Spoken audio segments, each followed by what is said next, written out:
ओम श्री गणेशाय नमः। सर्वमंगल मांगल्ये शिवे सर्वार्थ साधके शरण्ये त्र्यंबके गौरी नारायणी नमोस्तुते। भगवती का प्रकट्य। व्यास जी कहते हैं, तदंतर सभी देवता शीघ्र बैकुंठ पहुंच गए।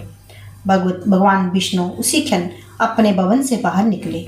बड़े उत्साह के साथ उन्होंने देवताओं से भेंट की। देवता बोले, महाराज, दुराचारी महिषासुर हमें महान कष्ट पहुंचा रहा है, उस पर किसी का वश नहीं चलता। व्यास जी कहते हैं, देवताओं की बात सुनकर भगवान विष्णु उनसे कहने लगे, पूर्व समय की बात है, हमने भी महिषासुर से युद्ध किया था, किंतु उसकी मृत्यु नहीं हो सकी थी।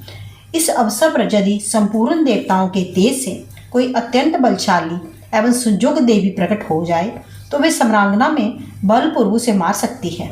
व्यास जी कहते हैं, देवादिदेव भगवान विष्णु के उपयुक्त वचन के समाप्त होने पर ब्रह्मा जी के शरीर से स्वयं एक महान तेजपुंज प्रकट हो गया। इसके बाद भगवान शंकर के शरीर से एक अद्भुत एवं विशाल तेज प्रकट हुआ। इसके पश्चात भगवान विष्णु के शरीर से एक दूसरी तेजो राशि सामने निकल आई। इंद्र के शरीर से एक अलौकिक एवं दुस्सह तेज प्रकट हुआ। ऐसे ही वरुण, कुबेर, जमराज, अग्नि के शरीर से पृथक पृथक तेज प्रकट हुआ। इनके अतिरिक्त जितने भी अन्य देवता थे, उन सबके शरीरों से भी तेज का प्रादुर्भाव हुआ। सबके विग्रह से निकले हुए तेज एकत्र हुए और उनका एक महान प्रज्वलित पुंज बन गया। ये सब देख रहे थे, इतने में ही देवताओं की ये तेज पुंज एक परम सुंदरी स्त्री के रूप में परिणित हो गया। वही भगवती महालक्ष्मी हुई। इनमें सत्व, रज और तम तीनों गुण विद्यमान हैं।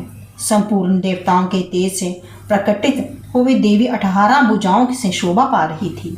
राजन, इस प्रकार तेज पुंज से सुंदर आकार वाली देवी प्रकट हो गई।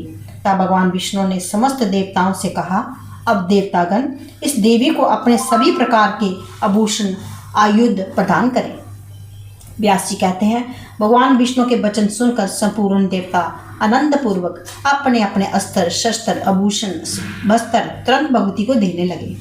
जब कल्याणमयी भगवती भूषणों से अलंकृत होकर हाथ में आयुध लिए हुए विराजमान हुई, तब त्रिलोकी के मुग्ध करने वाली उनके दिव्य दर्शन पाकर देवता उनकी स्तुति करने में संलग्न हो गए। व्यास जी कहते हैं, देवताओं की स्तुति करने पर संपूर्ण सुख प्रदान करने वाली महादेवी का मुखमंडल प्रसन्नता से खिल उठा। देवी बोली, देवताओं, अब उस मूर्ख महिषासुर से आप निडर हो जाइए। मैं शीघ्र ही उस अज्ञानी दैत्य को संग्राम में मार डालूंगी। व्यास जी कहते हैं, देवताओं से यो कहकर देवी ने अट्टहास पूर्वक उच्च स्वर में गर्जना की। उस महान भयंकर गर्जना को सुनकर दानव डर गए। उस अद्भुत शब्द से पृथ्वी कांप उठी। मद में चूर रहने वाले महिषासुर ने भी वे गर्जना सुनी। वे क्रोध से तमतमा उठा। चकती होकर उसने उपस्थित दानवों से कहा, ये क्या हो रहा है? आज्ञा दी, इस विशिष्ट ध्वनि के विषय में जानकारी प्राप्त करने के लिए दूत अभी जाएं। महिषासुर की इस प्रकार आज्ञा देने में दूत भगवती जगदम्बिका के पास पहुंचे। भगवती की झांकी दबाकर दूत शीघ्र महिषासुर के पास उपस्थित हुए।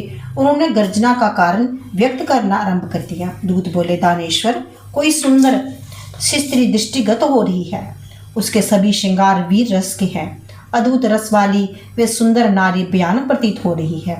महिषासुर ने मंत्री से कहा, वीर, सेना लेकर जाओ, उस सुंदरी को सुरक्षित रूप में मेरे पास लेकर आओ, क्योंकि कजरारे नेत्रों वाली उस नारी को मैं प्रसन्नता पूर्वक पटरानी बनाना चाहता हूँ। व्यास जी कहते हैं, महिषासुर का वचन सुनकर उसका प्रधानमंत्री तुरंत भगवती जगदम्बिका के पास गया और भगवती के प्रति बोला, प्रधानमंत्री ने कहा है, महाभागे, मेरे स्वामी जगदीजी हैं। महिषासुर उनका नाम है। मन को मुग्ध करने वाला सुंदर रूप बनाकर तुम आई हो। ये सुनकर वे तुमसे मिलना चाहते हैं। उचित जान पड़े तो उनसे पास चलो। महिषासुर के मंत्री के साथ देवी की बातचीत। व्यास जी कहते हैं, महाराज, भगवती जगदम्बिका श्रेष्ठ स्त्री के रूप में विराजमान थी। मंत्री की बात सुनकर वे मुस्कुराती हुई कहने लगी। देवी ने कहा, मंत्रीवर, संपूर्ण दैत्यों को मारने के लिए ही मैं प्रकट होती हूँ, इसलिए आज मेरा यहाँ आना हुआ है। उस पापी महिषासुर के लिए पास जाकर उससे कहना, मूर्ख, मेरे बाण तेरे शरीर को लक्ष्य बनाएं। इसके पूर्व ही पताल जानने में तेरी कुशल है। असुर, यदि तेरे मन में युद्ध करने की इच्छा हो तो अभी अपने संपूर्ण महाबली वीरों के साथ चला आ। व्यास जी कहते हैं, मंत्री राजा महिषासुर के पास लौट आया और प्रणाम करके उसने यो कहना आरंभ किया। मंत्री ने कहा, राजन, सिंह पर बैठी हुई देवी वस्तुतः बड़ी ही सुंदर है। राजन, वे सुंदरी असीम पल अभिमान में चूर्ण है। महिषासुर ने कहा, महाभाग त्राम, तुम युद्ध करने के लिए निश्चित विचार करके जाओ। उस स्वामिनी सुंदर स्त्री को धर्म पूर्वक परास्त करके मेरे पास ले आना। व्यास जी कहते हैं, राम ने महिषासुर की बातें सुनकर सेना साथ ले ली और उस पर नाम करके वे युद्ध के लिए चल पड़ा। राम ने उस भगवती को देखा, उस देवी सिंह पर सवार थी। राम भगवती जगदम्बा से कहने लगा, देवी, महिषासुर तुम्हारे रूप और गुणों पर अपने को निशावर कर चुके हैं। तुमसे अपना विवाह करने के लिए उनकी हार्दिक अभिलाषा है। देवी द्वारा बाष्कल और दुर्मुख का वध। व्यास जी कहते हैं, त्राम की बात सुनकर भगवती उनसे कहने लगी। देवी ने कहा, त्राम, तेरा मूर्ख स्वामी महिषासुर अब मृत्यु को गले लगाना चाहता है। व्यास जी कहते हैं, इस प्रकार कहकर भगवती जगदम्बा ने बड़ी अद्भुत गोर्ज गर्जना की। उस शब्द का सुनकर त्राम का मन भय से व्याप्त हो गया और वे वहां से भागकर महिषासुर के पास चला गया। अत्यंत क्रोधित होकर दानवेंद्र महेश ने बाष्कल और दुर्मुख को देवी जगदम्बा के बलपूर्वक पकड़ कर लाने की आज्ञा दी। व्यास जी कहते हैं, महाबाहु बाष्कल और दुर्मुख वहां से चल पड़े। मदोन्मत्त दानव सम्रांगना में पहुंच गए। वहां भगवती जगदम्बिका विराजमान थी। वे दानव पूरी शक्ति लगाकर देवी के ऊपर बाण बरसाने लगे।